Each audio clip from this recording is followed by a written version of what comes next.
জিহাদ করতে হবে।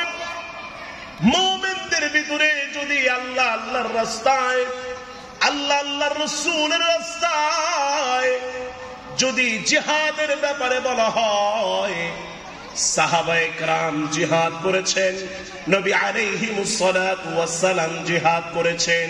এই জিহাদ আল্লাহ পাকের পক্ষ থেকে ফরজ।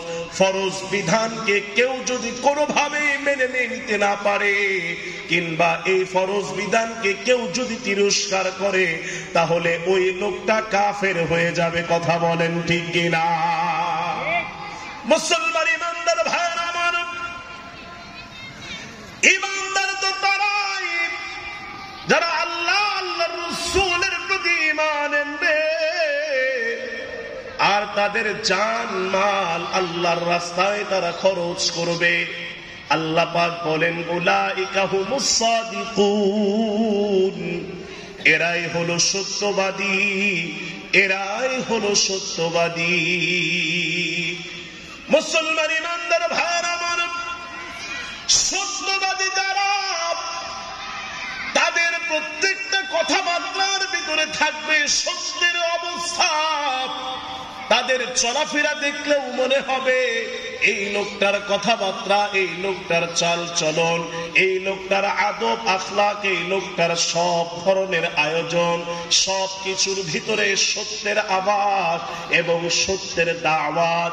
কারণ মানুষ যখন চলাফেরা করে, এই চলাফেরাটাও আর একজন মানুষের জন্য নমুনা, আর নমুনাটা কেউ যদি হয়ে যায়, এটা তার জন্য দাওয়াত। জোরে কোন সুবহানাল্লাহ। মুসলমান ইমানদার ভাইরা আমার, মুমিন যারা, ইমানদার যারা, তাদের দিলটা নরম থাকবে, আল্লাহর ভয়ে কম্পমান থাকবে। হযরত ইউসা ইবনে নূন আলাইহিস সালাতু ওয়াস সালাম, এই নবী আলাইহিমুস সালাতু ওয়াস সালামের কাছে ওহী পাঠানো হয়েছে, পয়গম্বর আপনার উম্মতের ভিতর থেকে 1 লক্ষ আপনার উম্মতকে আযাবে পাকড়াও করা হবে, আযাবে গ্রেফতার করা হবে। হযরত ইউসা ইবনে নূন আলাইহিস সালাতু ওয়াস সালাম আল্লাহ পাকের কাছে বলে, মালিক, এই যে 1 লক্ষ আমার উম্মতদেরকে আযাবে পাকড়াও করা হবে,